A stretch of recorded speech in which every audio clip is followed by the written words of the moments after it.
सूरज सा चमके हम स्कूल चले हम।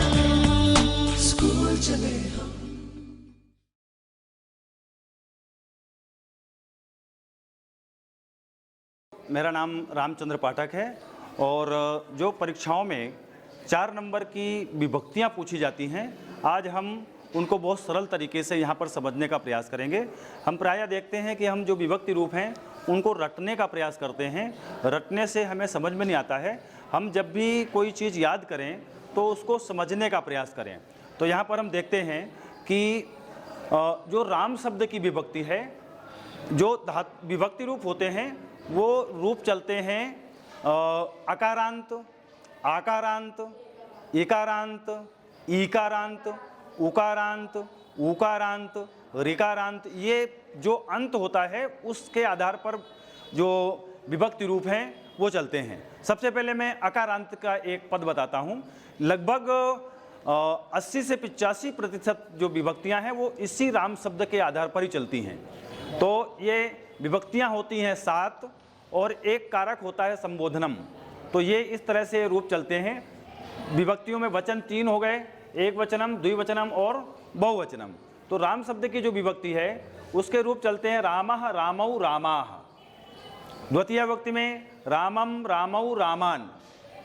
तृतीया में रामेण, रामाभ्याम, रामैः। चतुर्थी में रामाय, रामाभ्याम, रामेभ्य।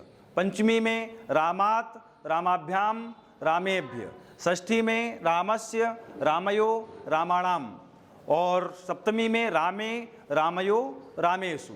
संबोधनम हे रामः, हे रामौ, हे रामाः। अब यहाँ हम कुछ चीज़ें जो कॉमन हैं उनको देखते हैं। जो द्विवचन के रूप हैं, प्रथमा विभक्ति और द्वितीय विभक्ति के द्विवचन एक समान होते हैं सभी विभक्तियों में। कोई सा भी रूप हो, प्रथमा विभक्ति और द्वितीय विभक्ति के द्विवचन एक समान होंगे। तृतीया, चतुर्थी, पंचमी के द्विवचन एक जैसे होते हैं, इसमें कोई अंतर नहीं होता है, उसमें भ्याम लग जाता है। उसके बाद क्या होता है कि जो षष्ठी और सप्तमी के जो द्विवचन हैं वो भी एक जैसे ही रूप चलते हैं, षष्ठी विभक्ति और सप्तमी विभक्ति। और जो संबोधनम का रूप है वो प्रथमा विभक्ति की तरह चलता है। तो हे राम, हे रामौ, हे रामाः। ये तो द्विवचन के रूप जो हैं वो हमें आसानी से समझ में आ जाते हैं कि उसमें क्या होता है। अब जहाँ तक प्रश्न आता है कि जो बहुवचन के रूप हैं, यहाँ प्रथमा विभक्ति में बहुवचन का जो है वो रामा हो गया, द्वितीय विभक्ति बहुवचन में रामान हो गया, तृतीया बहुवचन में रामई हो गया, चतुर्थी में और पंचमी का जो द्विवचन है दोनों बहुवचन है वो दोनों समान होते हैं। चतुर्थी और पंचमी के द्विवचन एक जैसे होते हैं। षष्ठी में राम या नाम शब्द का प्रयोग होता है। जैसे बालक है तो बालका नाम हो जाएगा, नदी है तो नदी नाम होगा, रमा है तो रमाणाम होगा, राम है तो रामाणाम हुआ। और सप्तमी में आसु या एसु शब्द का प्रयोग होता है बहुवचन में। रामेशु, बालकेशु, रमा का रमासु और लता का लतासु। और ये जो है ये इस तरह से जो राम शब्द की विभक्तियां हैं उनको हम याद करते हैं। एक विभक्ति को याद कर लीजिए, उसके बाद में हम दूसरी विभक्ति आते हैं, उसी शब्द में आते हैं। यहाँ पर आ गया रमा। राम था अकारांत पुल्लिंग, रमा है आकारांत स्त्रीलिंग। रमा क्या है? स्त्री, राम है पुल्लिंग। अब यहाँ देखते हैं तो ये रमा का रूप है रमा, रमे, रमाः। रमाम, रामम था वहाँ पर, चूंकि पुल्लिंग का था, यहाँ रमाम हो गया, रमे, रमाः। अब देखिए राम शब्द और रमा शब्द में जो द्विवचन है वो देखना एक जैसे जो हमने यहाँ बताया था। इनको देखिए, यहाँ देखो प्रथमा द्वितीय विभक्ति के द्विवचन एक जैसे थे। यहाँ पर देखते हैं हम, यहाँ पर भी प्रथमा द्वितीय विभक्ति के द्विवचन एक जैसे हैं। तृतीया, चतुर्थी, पंचमी के द्विवचन एक जैसे थे। यहाँ पर भी देखिए रामाभ्याम, रामाभ्याम, रामाभ्याम। और वो चूंकि रमा शब्द है तो वहाँ पर रमाभ्याम, रमाभ्याम, रमाभ्याम। पंचमी और षष्ठी और सप्तमी के जो द्विवचन हैं रमयो, रमयो, और यहाँ पर रामयो। ठीक है, हमें समझना है इन्हीं को। और इसके बाद में संबोधनम में हे राम, हे रामौ, हे रामा, तो हे रमे, हे रमे, हे रमाः। या अब तो ये जो एक वचन के रूप हैं उनको हम देखते हैं। रमा, रमे, रमाः, रमा हो गया प्रथमा विभक्ति में, रमाम, रामम की तरह हो गया। अब ये थोड़ा सा परिवर्तन हुआ, रमया, रमया, रमा का रमया हुआ है, लता शब्द का रूप बनेगा लतया, लता शब्द का क्या होगा, लतया। फिर चतुर्थी में रमायई, लता शब्द का क्या रूप बनेगा, लतायई। फिर रमा शब्द पंचमी और षष्ठी द्विवचन एक वचन का एक जैसा होता है, रमायाः, रमायाः। अब यहाँ देखते हैं लता शब्द का रूप क्या बनेगा, लतायाः, लतायाः। लता शब्द को यहाँ पर रखो, लता शब्द स्त्रीलिंग है, आकारांत है।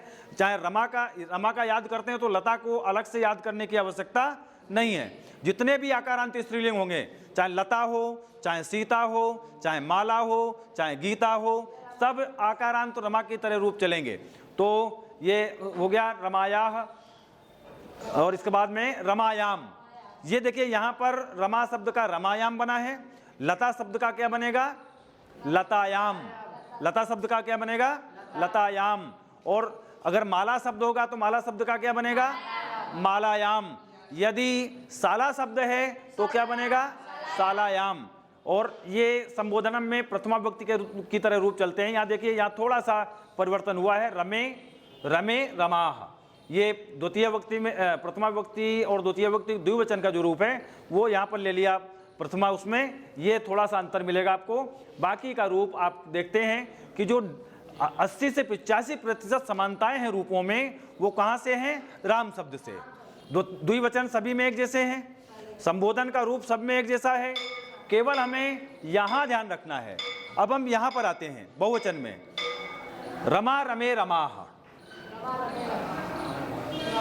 रमाम, रमे, रमाः। ये प्रथमा और द्वितीय विभक्ति के बहुवचन जो हैं वो एक जैसे हो गए। ये तो एक जैसे हैं ही सही, ये भी एक जैसे हो गए स्त्रीलिंग के कारण से। अगर लता शब्द होगा तो लता शब्द में भी ये इसी तरह से प्रथमा द्वितीय विभक्ति के जो बहुवचन हैं वो एक जैसे होंगे।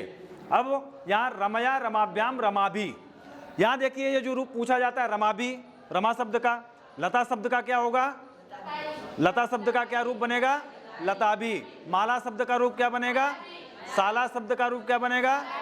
अब देखिए यहाँ पर पूछते हैं अपन चतुर्थी और पंचमी में पूछते हैं। चतुर्थी में रमायई, रमाभ्याम, रमाभ्यः।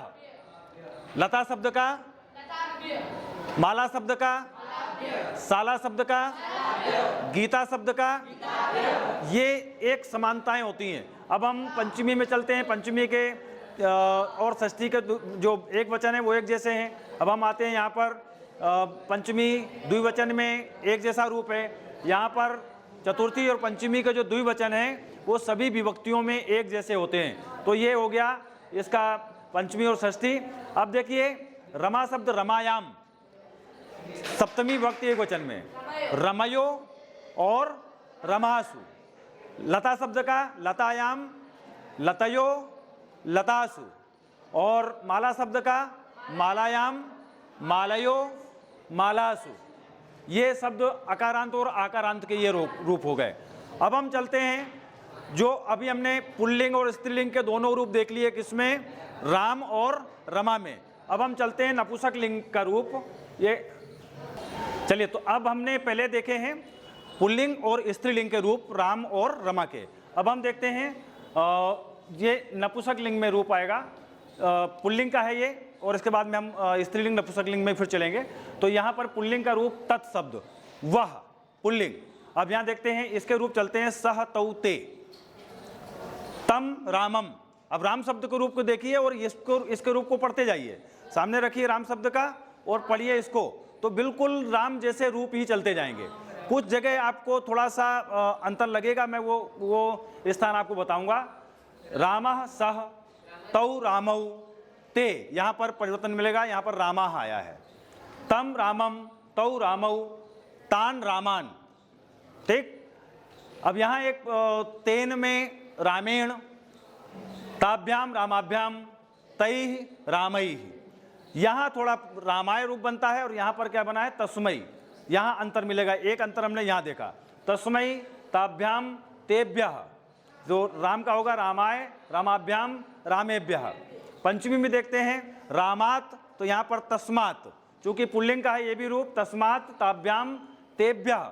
राम का होगा रामात रामाभ्याम रामेभ्यः। अब यहाँ षष्ठी में तस्य रामस्य, तयो रामयो, तेसाम रामाणाम। और फिर सप्तमी में तस्मिन, ये थोड़ा सा परिवर्तित रूप मिलेगा आपको, एक ये मिला रूप, एक ये मिला रूप, और एक ये बहुवचन में। 3 जगह परिवर्तन है, जिसको हम अगर याद कर लें तो पूरा राम शब्द की तरह तत्शब्द पुल्लिंग का रूप भी बनता है। इसमें कहीं कोई चेंज नहीं होता है। यहाँ ध्यान रखने वाली बात यह है कि चूंकि ये तत्शब्द जो है ये इसमें संबोधन का रूप नहीं होता है, ठीक है। तो ये तत्शब्द पुल्लिंग का रूप हो गया। अब हम लेते हैं तत्शब्द स्त्रीलिंग, ये स्त्रीलिंग आ गया, स्त्रीलिंग का रूप। अब हमें लगता है कि इतने सारे रूप हम याद कैसे करेंगे। हमने वही प्रश्न मैं फिर यहाँ कर रहा हूँ कि आपको क्या करना है, यहाँ पर रमा शब्द का रूप लेना है। अब कौन सा रूप लेना है? रमा शब्द का। रमा रमे रमाह, रमाम रमे रमाह, रमया रमाभ्याम रमाभिः। अब यहाँ पर देखिए, यहाँ रमायै रमाभ्याम रमाभ्यः, और यहाँ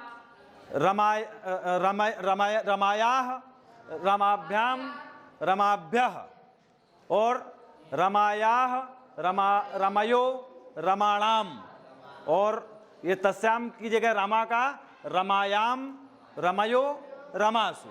बिल्कुल राम रमा की तरह रूप तत्शब्द स्त्रीलिंग के चलते हैं। हमें इसको रटना नहीं है, हमें रमा शब्द से और इसका मिलान करना है, तो बिल्कुल एक जैसे रूप ही आपको तत्शब्द स्त्रीलिंग के मिल जाएंगे। जैसे तत्शब्द पुल्लिंग के रूप राम से मिले थे, वैसे ही तत्शब्द स्त्रीलिंग के रूप किससे मिलेंगे? रमा शब्द से, ठीक है। सीता शब्द भी आकारांत स्त्रीलिंग है, सीता है, गीता है, माला है, लता है, ये सारे रूप एक जैसे बनते हैं, ठीक है। तो हमने अभी राम, रमा, तत्, पुल्लिंग और स्त्रीलिंग। अब जो बहुत महत्वपूर्ण हिस्सा है वो मैं आपको बता रहा हूं। अब आता है किम शब्द। किम शब्द में क्या होता है कि किम शब्द के जो रूप हैं उसमें जो आपके प्रश्न पूछे जाते हैं, जो एक पदेन, एक वाक्यन और ये जो रूप पूछे जाते हैं, उनमें आपको ये ध्यान रखना है कि ये कैसे रूप बनते हैं, ठीक है। किम शब्द के जो रूप हैं, ये जो है ये रूप आप देखते हैं। उसके बाद में तत्शब्द पुल्लिंग और स्त्रीलिंग को लिया। अब हम लेते हैं जो सबसे महत्वपूर्ण हिस्सा है, वो है किम शब्द के रूप। किम शब्द के रूपों में क्या होता है कि आपके जो 3 नंबर के नाट्यांश, 3 नंबर का पद्यांश, 3 नंबर का गद्यांश और 4 नंबर का नाट्यांश, उसके बाद में 10 नंबर के पूर्ण वाक्यन उत्तर प्रश्न क्रमांक 6 से लेकर के 10 तक, और 3 नंबर के जो प्रश्न पूछे जाते हैं एक पदेन में, उनमें जो प्रश्नवाचक पद हैं वो किम शब्द से ही पूछे जाते हैं। और ये भी कोई अलग नहीं है, तत्शब्द पुल्लिंग स्त्रीलिंग की तरह किम शब्द पुल्लिंग स्त्रीलिंग है। राम और रमा की तरह तत् और स्त्रीलिंग पुल्लिंग थे, और उसी तरह से ये भी हैं। आप राम रमा को याद करेंगे तो ये बिल्कुल वैसे ही के वैसे याद हो जाएंगे। अब देखिएगा इनको, रामः, राम से लेंगे इसको, रामः रामौ रामाः, या के बहुवचन में, प्रथमा बहुवचन, चतुर्थी एक वचन, और सप्तमी विभक्ति में ये परिवर्तित मिले, सप्तमी एक वचन में ये चेंज मिलेंगे, बाकी राम की तरह ही चलेंगे, ठीक है। तो कह कऊ के, रामः रामौ रामाः, के शब्द में परिवर्तन मिला। कम कऊ कान, रामम रामौ रामान, केन काभ्याम कैहि, रामम रामाभ्याम रामैहि। कस्मई, ये चतुर्थी एक वचन में चेंज मिला, प्रथमा बहुवचन में मिला था और चतुर्थी एक वचन में। कस्मई काभ्याम केभ्य, रामाय रामाभ्याम रामेभ्य। कस्मात काभ्याम केभ्य, रामात रामाभ्याम रामेभ्य। और फिर षष्ठी में रामस्य रामयो रामाणाम, यहाँ पर कस्य कयो केसाम, रामस्य रामयो रामाणाम। फिर कस्मिन कयो केसु, यहाँ कस्मिन में परिवर्तित मिलेगा आपको, मैंने बताया था। कस्मिन में क्या हुआ, वहाँ पर कस्मिन में राम शब्द का जो रूप था रामे था, और यहाँ कस्मिन हुआ है, तो कस्मिन कयो रामयो रामेशु। राम शब्द की तरह 3 रूप देखे हमने, प्रथमा विभक्ति बहुवचन, चतुर्थी विभक्ति एक वचन और सप्तमी विभक्ति एक वचन का रूप जो है वो परिवर्तित है। बाकी के रूप राम की तरह ही इसमें चल रहे हैं। चलिए अब हम किम स्त्रीलिंग में आते हैं। तो ये रमा की तरह रूप चलेंगे। किसकी तरह रूप चलेंगे? रमा की तरह।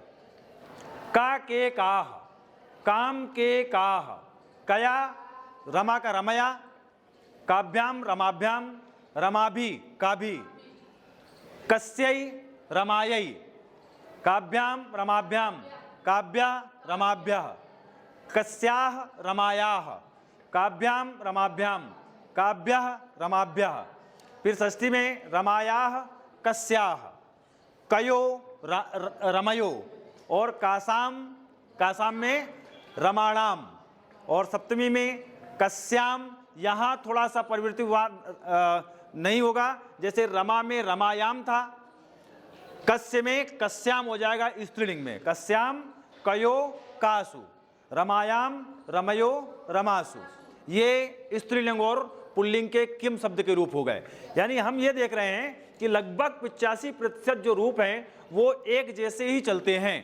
थोड़ा सा अगर हम ध्यान दे देते हैं तो हमको इन विभक्ति रूपों से डरने की आवश्यकता नहीं है। निश्चित रूप से विश्वास के साथ मैं ये समझ रहा हूँ कि आप लोगों के ये रूप निश्चित रूप से समझ में आए होंगे।